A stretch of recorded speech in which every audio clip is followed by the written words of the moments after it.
द्वारकाधीश, जय काल भैरव, जय महाकाली। तो आज हमारे सामने है तीन objects, tarot, numerology and love messages. And 19 सितंबर के लिए आज का हमारा है ये रीडिंग।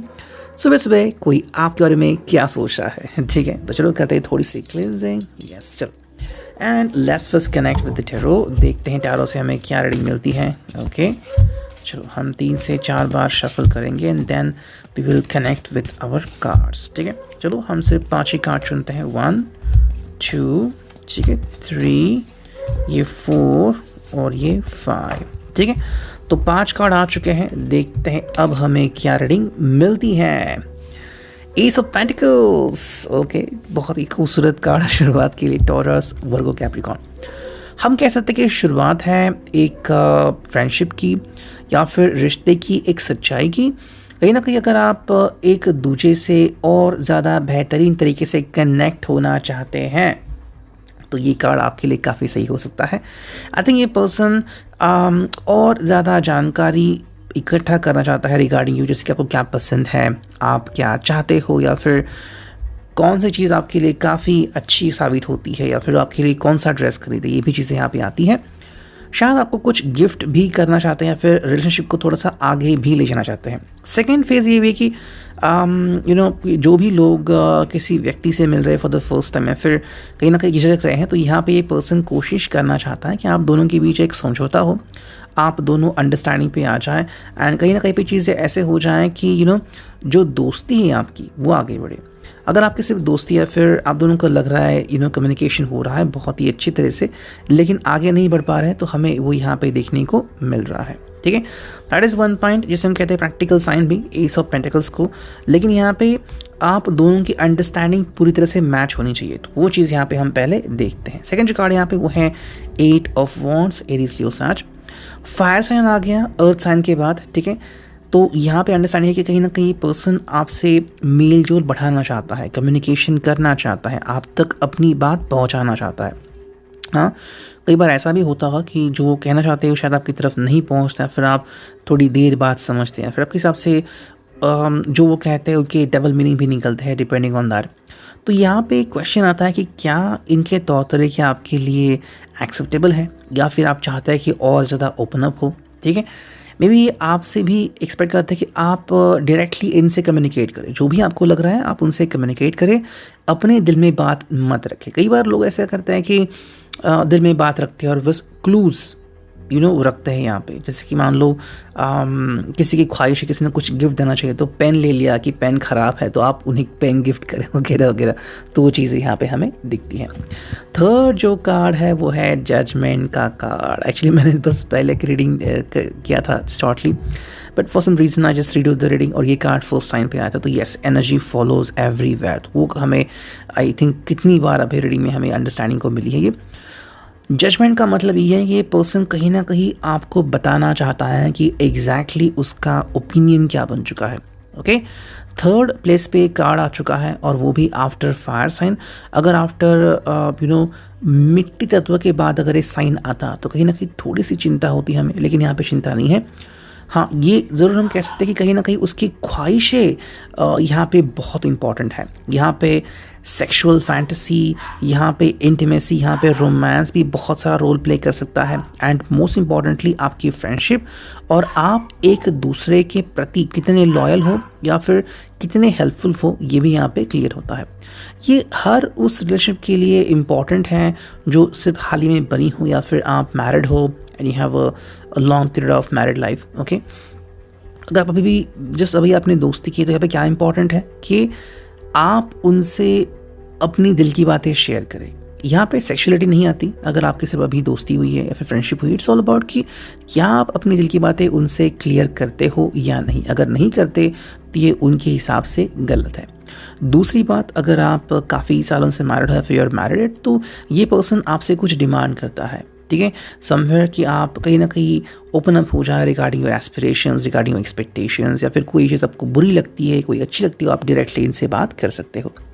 सेकंड कार्ड हुए 3 ऑफ सोर्ड्स, जजमेंट के बाद क्यों आ गया है, ठीक है।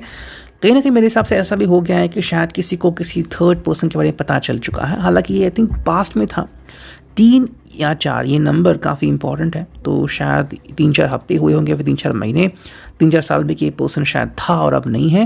लेकिन कई बार जब हम इस पल के बारे में सोचते हैं तो तकलीफ़ होती है, यू नो। तो 3 ऑफ सॉर्ट्स का मीनिंग यहाँ पे ये है, बिकॉज आफ्टर जजमेंट एक कार्ड आ गया है कि कहीं ना कहीं या तो आप या फिर ये पर्सन उस व्यक्ति के बारे में सोच के तकलीफ़ में है, ठीक है। अब ये व्यक्ति या तो आपकी साइड से हो सकता है, फिर उसकी साइड से, ठीक है। नेक्स्ट बात ये भी आती है कि कहीं ना कहीं पे क्या आप सेम बोट पे हो या फिर आप अलग अलग सोच रहे हो, ठीक है। कई बार ऐसा होता है कि 3 ऑफ सॉर्ट्स का मतलब ये भी होता है कि आप किसी ऐसी बात को इम्पोर्टेंस देते हो जिसको कोई निगलेक्ट करना चाहता है और कोई सपोर्ट करना चाहता है, तो दोनों के बीच दरार पड़ती है, ठीक है। तो कहीं ना कहीं अगर आपके रिश्ते में दरार भी आ चुकी है बिकॉज ऑफ एनी रीज़न, तो यहाँ पे कार्ड में क्लियरली मेंशन हो रहा है।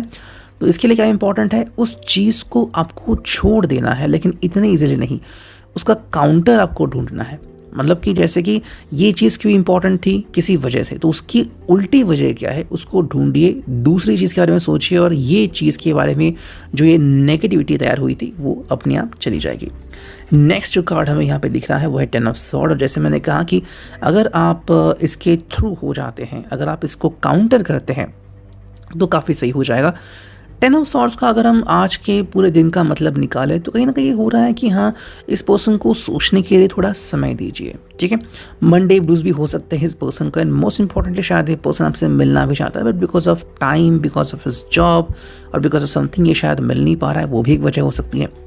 किसी न किसी कारण से आई थिंक ये पर्सन थका हुआ भी महसूस कर सकता है, यू नो। सो अगर ये रिकवरी मोड में है या फिर कहीं ना कहीं पे अगर किसी चीज़ को ये जाने देना चाहता है तो ये आज की उसकी अंडरस्टैंडिंग हो सकती है। बट एट द एंड अगर हम देखें तो फाइनली काफ़ी सही मायना इसका हो सकता है, क्योंकि अगर ये अपनी सोच सही रखे तो उसे कोई भी तकलीफ आगे नहीं होगी।